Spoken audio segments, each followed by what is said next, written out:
నక్తం అంటే ఇక్కడ కూడా పూజ చేయటం ఒకే విధంగా ఉంటుంది, స్నానాధికాలు చేయటం, సంకల్పం చేసుకోవడం ఒకే విధంగా ఉంటుంది. కానీ ఉపవాసంలో మాత్రమే మనకి ఇక్కడ తేడా కనిపిస్తుంది. అదేమిటి అంటే పొద్దున్నుంచి ఉపవసించాలి, మధ్యాహ్నం పూజ చేసుకోవాలి, సాయంత్రం మళ్ళీ ప్రదోష కాలానికి ఈశ్వరుడికి అభిషేకం చేయాలి, బిల్వార్చన చేయాలి, నక్షత్ర దర్శనం చేసుకున్న తర్వాత మాత్రమే భోజనం చేయాలి. అంటే పగలు ఉపవసించి రాత్రి తినడాన్ని నక్తం అని అంటారు. ప్రతి సంవత్సరం అందరికీ ఈ విధంగా వీలు పడకపోవచ్చు. అలాంటప్పుడు ఏం చేయాలి అనేటువంటి మీమాంస కూడా చాలా మందికి వస్తుంది. దానికి ఏం చెప్తున్నారంటే కేవలం కార్తీక మాసం రోజు తెల్లవారుజామున లేచి కార్తీక స్నానం చేసి శివార్చన చేసుకుని శివుడికి ఏది నైవేద్యం పెడితే అది తినటం కూడా ఒక పద్ధతిగా చెప్తారు. దీన్ని స్నాన విధి, ఇది కూడా ఒక పద్ధతిగా చెప్పారు. తర్వాత మరొకటి ఏమిటంటే ఆయాచితం అన్నారు. ఆయాచితం అంటే ఆ రోజు సంకల్పం చేసుకుంటారు, శివార్చన చేస్తారు, పూజ చేస్తారు, కానీ వాళ్ళంతా వాళ్ళు వండుకొని తినేటువంటి పద్ధతి ఇక్కడ కనిపించదు. అక్కడ శివానుజ్ఞ ప్రకారం ఎవరైనా వచ్చి వీళ్ళని భోజనానికి పిలిచి భోజనం పెడితేనో, వండి భోజనం చేయమని అడిగితేనో తప్ప వీళ్ళు భోజనం చేయకూడదు ఆ రోజు. అంటే అప్పటి వరకు వాళ్ళకి శివాజ్ఞ దొరికినట్టు కాదు, ఆ రోజు వాళ్ళు భోజనం చేయటానికి వీలు లేదు అనేటువంటి ఆయాచిత పద్ధతిని అనుసరించి వీళ్ళు ఉపవాసం చేస్తారు. అంటే ఇక్కడ ఏమిటంటే వీళ్ళు పూజ చేసిన తర్వాత శివానుగ్రహం కలిగింది అనే ఉద్దేశంతో శివుడే వాళ్ళని భోజనం చేయమని అడుగుతున్నట్టుగా ఎవరైనా వచ్చి వాళ్ళని భోజనం చేయమని అడిగితే తప్ప వాళ్ళు భోజనం చేయనటువంటి వ్రతం వీళ్ళు పెట్టుకుంటారు. ఇకపోతే మరొక పద్ధతి, ఇది కూడా కష్టసాధ్యమైంది. అందరికీ ఈ వ్రతం ఉందని ఎవరికి తెలియదు. నిజంగా శివుడే తలుచుకుని ఏదో రూపంలో వచ్చి వీళ్ళని భోజనం చేయమని అడగాలి. అది కూడా కాకపోవచ్చు. అలాంటప్పుడు ఏం చేస్తారంటే ఏదీ చేత కాకపోయినా పర్వాలేదు, కార్తీక మాసంలో సోమవారం తెల్లవారుజామున స్నానం చేసి శివాలయంలో దీపారాధన చేసి ఆ తర్వాత శివార్చన చేసుకుని భోజనం చేసినా పర్వాలేదు. అంటే కేవలం తీర్థప్రసాదాలు తీసుకున్న తర్వాత మాత్రమే భోజనం చేయాలి. మళ్ళీ ప్రదోష కాలంలో మళ్ళీ శివార్చన చేసుకోవడం ఇక్కడ ఒక విధిగా చెప్తారు. ఏమిటి ఇక్కడ అంటే ఎవరి శక్తి అనుసారం వాళ్ళు చేయొచ్చు అనేటువంటి విషయం మనకి ఇక్కడ కనపడుతోంది. 6 విధాలుగా చెప్పారు. కఠినంగా చేయాలనుకునే వాళ్ళు ఒక రోజంతా కూడా ఉపవసించవచ్చు. లేదు అనుకుంటే హాయిగా మధ్యాహ్నం భోజనం చేసి సాయంత్రం ఈశ్వరుని తలుచుకుని ఏ తులసి తీర్థమో తాగితే సరిపోతుంది. అదే కాదు, నక్తం విశేషంగా చాలామంది చేస్తారు. మరో పద్ధతి ఏమిటి, ఏదీ చేత కాలేదు, అనారోగ్యంతో ఉన్నారు, వృద్ధులైపోయారు, వీలు కాలేదు, ప్రయాణంలో ఉన్నారు, నేను చేయలేకపోయానే అనేటువంటి పశ్చాత్తాపం కాకుండా ఆ విధంగా కూడా వాళ్ళు శివార్చన చేసుకుని భోజనం చేయవచ్చు అనేటువంటి విషయం మనకిక్కడ ఈ సోమవార వ్రత విధానంలో మనకి తెలుస్తోంది. కేదార వ్రతం ఎప్పుడు చెయ్యాలి? కేదార వ్రతం చేసేది మనకి సాధారణంగా దీపావళి పండగ రోజు చాలామంది కేదార వ్రతం చేస్తూ ఉంటారు. అది వీలు కానటువంటి వాళ్ళు, ఎందుకంటే ఇది ప్రతి సంవత్సరం కొంతమంది ఇంటింటా ఆనవాయితీగా వచ్చేటువంటి పద్ధతి ఉంటుంది. వరలక్ష్మి వ్రతాన్ని మనం ఏ విధంగా చేస్తూ ఉంటామో కొంతమంది ఇళ్లలో కేదార వ్రతం చేయటం కూడా ఒక ఆనవాయితీగా, ఒక సాంప్రదాయంగా వస్తూ ఉంటుంది. అయితే ఎప్పుడు చెయ్యాలి అనేటువంటి దానికి కూడా చాలా పద్ధతులు చెప్పారు. ఎందుకంటే ప్రతి సంవత్సరం చేయడం కాబట్టి దీపావళి రోజు అననుకూలమై ఏదైనా విధంగా వీళ్ళకి ఆ వ్రతం తప్పిపోతే మళ్ళీ ఎప్పుడు చెయ్యాలి అనేటువంటి మీమాంస కూడా చాలా మందికి వస్తుంది. ముఖ్యంగా ఏమిటంటే దీపావళి రోజు రాత్రి ఈ కేదార వ్రతం చెయ్యాలి అని చెప్తారు. ఆ తర్వాత ఆ రోజు వీలు కానటువంటి వాళ్ళంతా కూడా కార్తీక మాసంలోని ఏదో ఒక సోమవారం రోజు ఈ వ్రతం చెయ్యాలి అనేటువంటి పద్ధతి కూడా మనకి కనిపిస్తోంది. అయితే ఏ వారమైనా చెయ్యొచ్చు. సోమవారం 4 వారాలు కానీ 5 వారాలు కానీ మనకి ఈ కార్తీక మాసంలో కార్తీక సోమవారాలు వస్తాయి. ఏదో ఒక సోమవారం రోజు ఈ కేదార వ్రతం చేయవచ్చు అని చెప్తారు.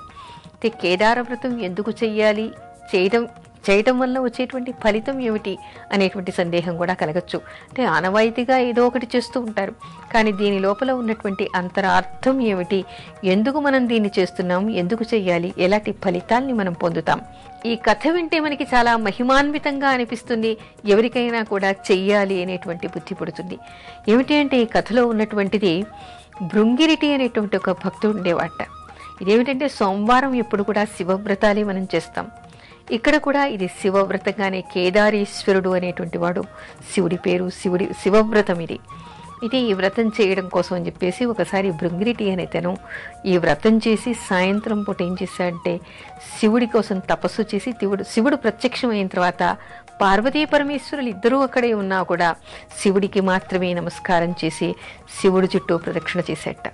ఆ తర్వాత అతను వెళ్ళిపోయిన తర్వాత శివుడు అనుగ్రహించాడు, వరాలు కూడా ఇచ్చేశాడు. అతను వెళ్ళిపోయిన తర్వాత పార్వతీదేవి అడుగుతుంది, అదేమిటి భార్యాభర్తలు ఇద్దరూ ఉన్నప్పుడు దంపతులు ఇద్దరికీ నమస్కారం చేయాలి, అందులో పార్వతీ పరమేశ్వరులు లోకానికే మాతాపితలు అని అంటారు, నాకు నమస్కారం చేయకుండా మీకు మాత్రమే చేశాడేమిటి అని చెప్పేసి అంటాడు.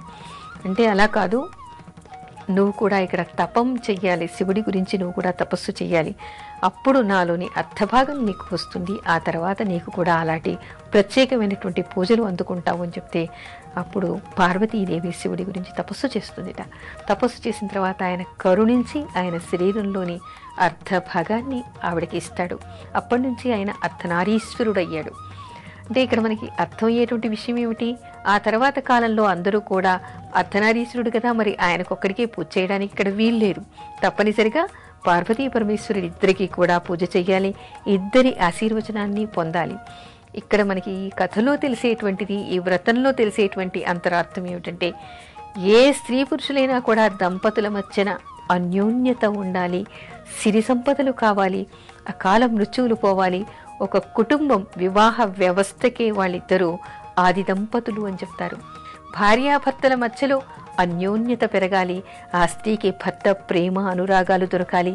ఏ విధంగా పార్వతీదేవికి తన భర్త దగ్గర అర్ధ శరీరం లభించిందో అలా అర్ధభాగమై తను తన భర్తతో ప్రేమానురాగాల్ని పొందటానికి ఈ వ్రతం చేయాలి అని చెప్తారు.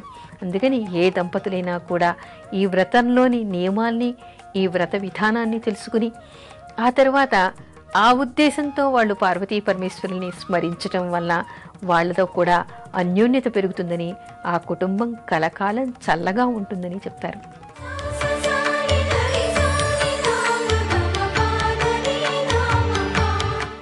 కేదార వ్రత విధానం ఏ విధంగా ఉంటుంది? ఈ కేదార వ్రత విధానానికి చాలా విషయాలు మనకి చెప్తారు. ఒకప్పుడు దీన్ని భాద్రపద బహుళ అష్టమి రోజు చేసేవాళ్ళట.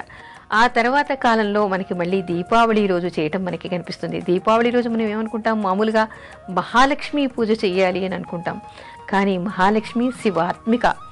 ఈరోజు ఇక్కడ శివుడికి కూడా అర్చన చెయ్యాలని, కేదారేశ్వర వ్రతం చెయ్యాలని అనేటువంటి విషయం మనకి కనపడుతోంది. అయితే ఈ వ్రతానికి కొన్ని నియమాలు ఉన్నాయి. దీనికి ఏమిటంటే ధాన్యాల్ని రాసులుగా పోయటం అనేటువంటి ఒక నియమం మనకి కనపడుతుంది. ఏమిటంటే ధాన్యపు వాళ్ళకి ఏ పంట వస్తుందో ఆ పంటని ఒక ధాన్యపు రాశిగా పోసి దాని మీద ఒక కలశాన్ని పెట్టి దానికి 21 వరస ఉన్నటువంటి దూరాన్ని చుట్టాలి, దాని మీద టెంకాయని పెట్టి అమ్మవారిలాగా అక్కడ ఆవాహన చెయ్యాలి అనేటువంటి విషయాన్ని చెప్తారు. ఆ పక్కనే శివుణ్ణి, పార్వతిని పటాల్ని కానీ విగ్రహాల్ని కానీ, ఇంట్లో లింగాలు ఉంటే అవి కానీ పెట్టుకుని పూజించవచ్చు అనేటువంటి విషయం మనకు కనబడుతుంది. అయితే ఈ వ్రతంలో ముఖ్యంగా ఆచరించేటువంటి విషయం ఏమిటంటే ఏదైనా కూడా 21 సంఖ్యగా చెప్తారు. వీళ్ళు కట్టుకునే దూరం 21 వరసలుగా ఉంటుంది. అలా దంపతులిద్దరూ కూడా ఆ దూరాన్ని కట్టుకోవాలి. ఇక్కడ ఏమిటంటే దంపతులిద్దరూ కలిసి కూర్చుని చేయవలసినటువంటి వ్రతంగా దీన్ని చెప్తారు. ఆ తర్వాత ఏమిటంటే 21 వరస ఉన్నటువంటి దూరం కట్టుకోవడం, 21 రకాలుగా పళ్ళని కానీ, పువ్వులని కానీ, పదార్థాలని కానీ, పత్రిని కానీ 21 రకం వీళ్ళకి ఉండాలి అంటారు. ఏది ఏ పండు తెచ్చినా అది 21 సంఖ్యలో ఉండాలి, 21 రకం పండ్లు ఉండాలి. ఆ తర్వాత 21 రకం పువ్వులు, ఒక్కొక్కటి 21కి తక్కువగా లేకుండా అన్ని రకాల పువ్వుల్ని అక్కడ పెట్టాలి. పత్రి అయినా సరే అదే విధంగా ఉండాలి. అన్ని నైవేద్యాలు కూడా 21 రకం నైవేద్యాలను ఇక్కడ పెడతారు. అవన్నీ రాజులుగా ఒక్కొక్కటి 21 సంఖ్యలో పెట్టి పూజించడం కనిపిస్తుంది. ఇవన్నీ నైవేద్యం చేసిన తర్వాత మనకి మామూలుగా సత్యనారాయణ వ్రతం లాంటివి ఎలా చేస్తారో బంధుమిత్రులందరినీ కూడా పిలుచుకొని, ముఖ్యమైనటువంటి పెద్దవాళ్ళకి అంటే తల్లిదండ్రులకి, గురువులు, ఇంటి ఆడపడుచులు ఎవరైనా ఉంటే వాళ్ళకి కొత్త గుడ్డలు కొని ఇవ్వటం, వాళ్ళ ఆశీర్వచనం తీసుకోవడం కూడా ఇక్కడ ప్రత్యేకమైనటువంటి విషయంగా కనపడుతుంది. ఆ తర్వాత ఆ ప్రసాదాలను ఏమిటి, ఇన్ని 21 రాసులుగా పోశారు కదా, ఎంతోమంది బంధుమిత్రుల్ని, ఇరుగు పొరుగు వాళ్ళందరినీ కూడా పిలిచి ఇక్కడ బ్రాహ్మణ్ణి పిలిచి కల్పం చెప్పించుకోవడం. దీనికి కల్పము, కథ, విధానం కూడా ఉన్నాయి. అవన్నీ కూడా బ్రాహ్మడి చేత చెప్పించుకొని ఈ వ్రత విధానాన్ని పాటించి చేసిన తర్వాత అందరికీ కూడా ఈ పళ్ళని అంటే 21 రకం పళ్ళని, తర్వాత అక్కడ పెట్టినటువంటి పదార్థాలని కూడా అందరికీ తాంబూలాలతో వాయినాలుగా పంచడం అనేటువంటి కార్యక్రమం మనకి ఇక్కడ కనిపిస్తుంది. మరికొన్ని ప్రాంతాల్లో మరో రకంగా ఈ విషయాన్ని చేస్తారు, ఈ వ్రతాన్ని చేస్తారు. అదేమిటంటే వీళ్ళు ఇక్కడ మౌన వ్రతం చేయడం అనేటువంటిది అనేటువంటిది మనకి విశేషంగా కనపడుతుంది. ఈ కేదార వ్రతం చేసిన తర్వాత ముఖ్యంగా దీపావళి పండగ రోజు ఆచరించే వాళ్ళ దగ్గర ఇది ఎక్కువగా కనపడుతుంది. ఆ రోజు అన్ని రకాలు పెట్టినా కూడా వీళ్ళు కొన్ని రాసులుగా పసుపు కుంకుమాలు, తర్వాత సారీని, మనం పెళ్ళైన తర్వాత చాలామందికి సారీ పంచుతుంటాం. కొత్త కోడలు వచ్చి అందరికీ సారీ పంచుతుంది. అదేవిధంగా దేవుడి దగ్గర కూడా సారీలాగా అన్ని రకాలు పెట్టి ఈ పసుపు కుంకాల్ని, తర్వాత రవికల గుడ్డల్ని ఇంటింటికి మౌనంగా వెళ్ళి పంచుతారు. అదే రాత్రి ఆ పెట్టిన రాశి అంటే ఎంత పసుపు కుంకుమ అక్కడ పెడతారో అంతగానూ అందరికీ పంచే వరకు ఇల్లిల్లు తిరిగి అందరికీ ఈ పసుపు కుంకాలు మౌనంగా పంచేటువంటి ఆచారం, సాంప్రదాయం చాలామంది పాటిస్తూ ఉంటారు. ఈ విధంగా కేదార వ్రతం చేస్తారు. అంటే కేదార వ్రతంలో ముఖ్యంగా మనకి కనిపించేటువంటిది సాంప్రదాయం ఏ విధంగా ఉన్నా, పద్ధతులు ఏ విధంగా ఉన్నా, ముఖ్యమైనటువంటి ఉద్దేశం ఏమిటంటే ఆది దంపతుల్ని మనం పూజిస్తూ ఉన్నాం, అర్ధనారీశ్వరుణ్ణి ఇక్కడ మనం పూజిస్తున్నాం. ఎవరైనా పూజించే విషయం ఏమిటి, ఎందుకు అంటే వాళ్ళ కుటుంబం చల్లగా ఉండాలి, భార్యాభర్తలు అన్యోన్యంగా ఉండాలి అనేదే ఇక్కడ మనకి కనిపించేటువంటి ముఖ్యోద్దేశం.